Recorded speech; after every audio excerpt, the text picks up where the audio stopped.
An elder hush before the time when stars were but whispers, rhyme, in silence rude and breathless step, the world lay folded, fast asleep. No fire had leapt from heart to hand, no foot has dared to mark the land. All things that were or could be lie coiled in thought's eternity. The sky was not, no stone, no sea, only mothers, what shall we be?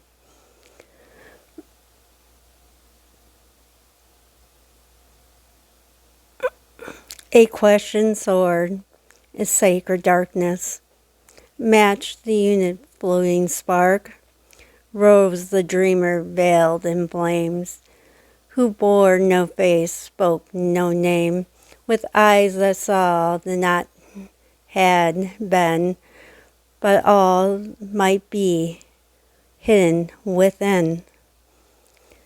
She did not shout, she did not strike, nor bend, she only chose and birthed the end, a thought that took shape, a thread that was tied, and from the bloom a great divide.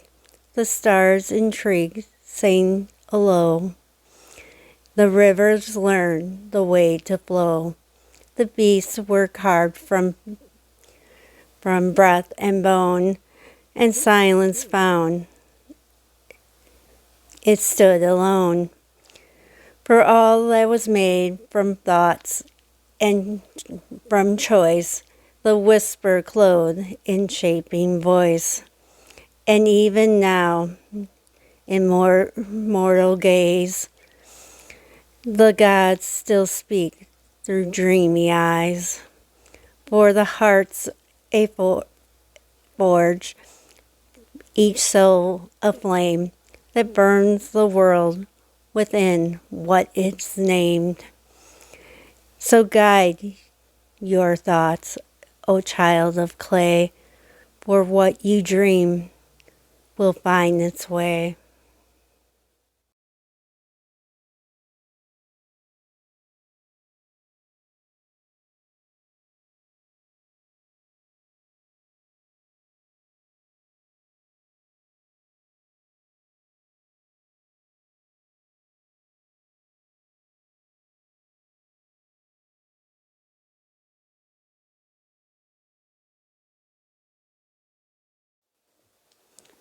The mirror self, the key to the Neo-Jungian system.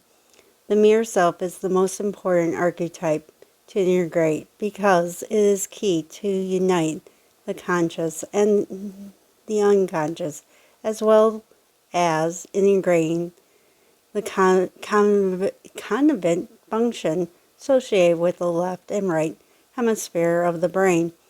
These functions are not opposite of each other.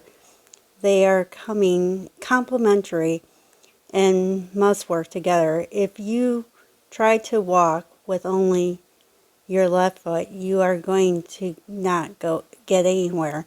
Understanding and integrating the mirror self is like learning to walk using both feet. Each step requires both the left and right to work in harmony and unison, providing balance and smooth progress. Psychogenesis by Morg and the mirror self. I never heard it was called this before coming to the Neo-Jungian system, and some things you may not know about me. For years, I couldn't write. I had problems writing, and I have problems reading out loud, and to integrate the stuff for me to even show it on a video can be difficult.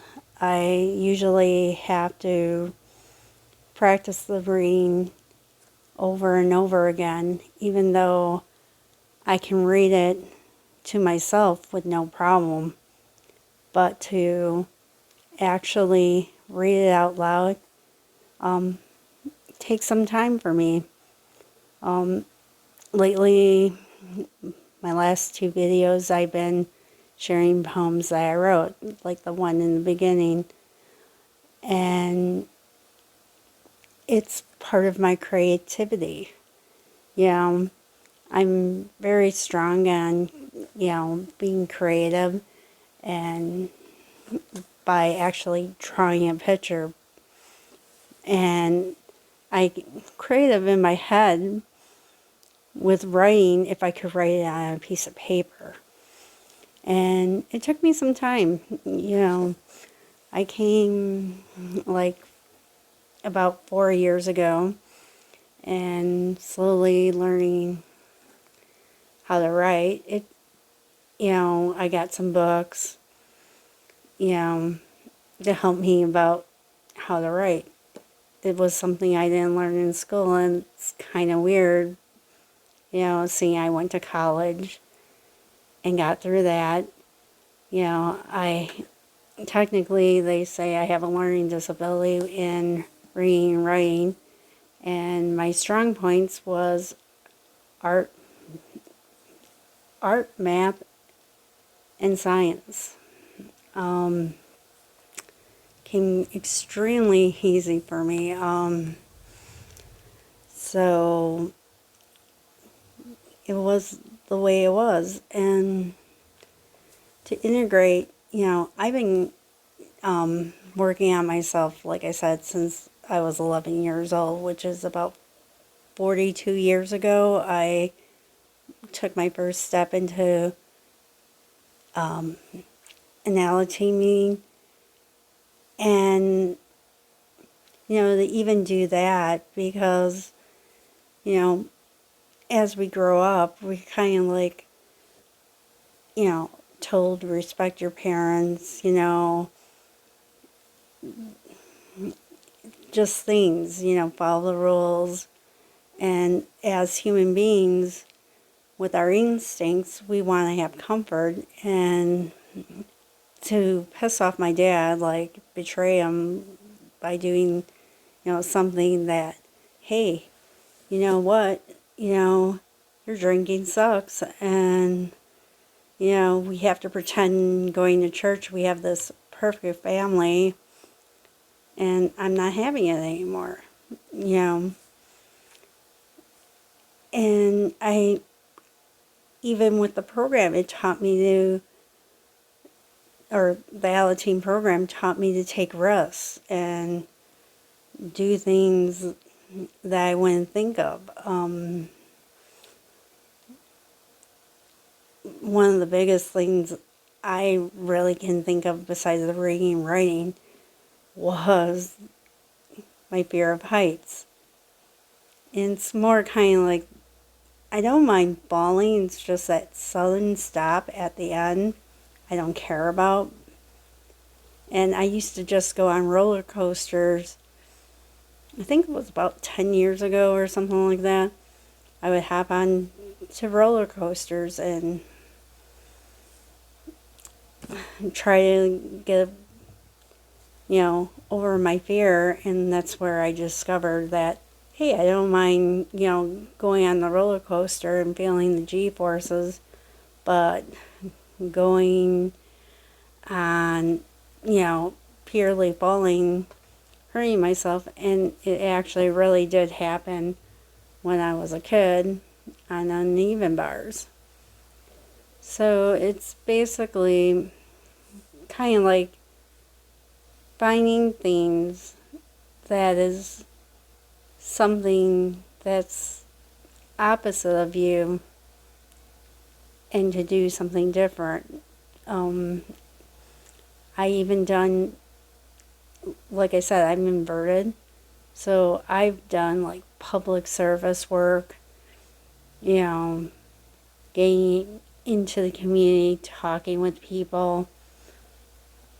I have a job that I actually have to go to and communicate with people and be around people, and I can handle that. You know, it's just finding your little, what do you don't think you are, and try to integrate it into yourself to make you more of a kind of like a whole person, or just learning new things and new skills, which kind of would look really good on a job resume, learning different skills. And that was another thing why I did volunteer work with people. It was learning those new different skills of doing things, being on the board of directors for a nonprofit,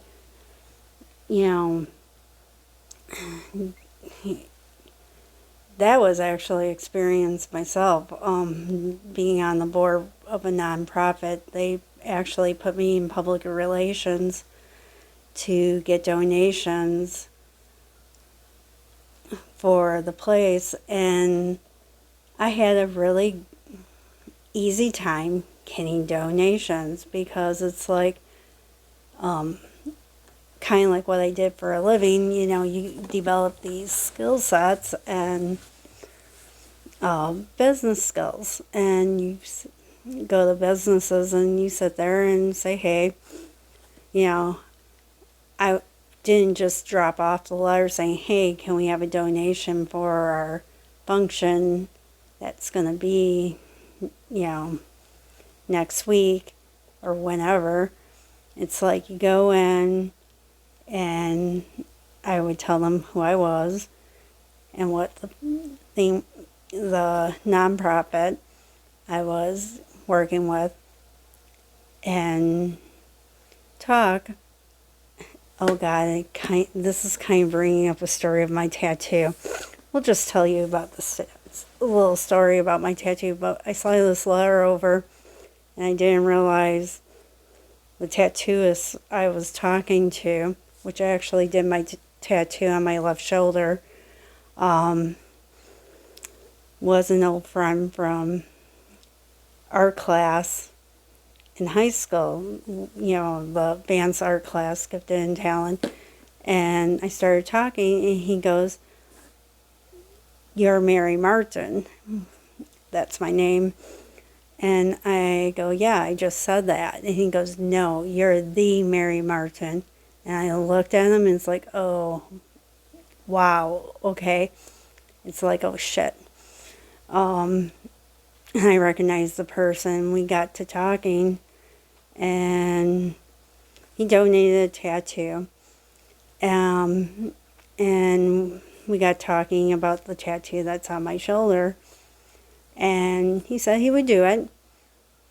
And it's been there since my probably late 20s, early 30s when I did that. And my daddy told me that Jesus was crying on the cross because I got a tattoo. Plus I pierced my tongue and belly button and a few other things, and he didn't like that. But my tattoo is technically a cross with a rose in the center of it. And maybe one day I'll share the meaning behind that. I actually kind of like did get it to see if I could find others like myself. And all I heard, "You must be a very good Christian to get a tattoo like that." Yeah, you don't know the meaning of this tattoo. Okay. But, it's just basically getting out and doing different things that you would normally feel uncomfortable not doing, like me doing these YouTube videos. I kind of feel uncomfortable doing these.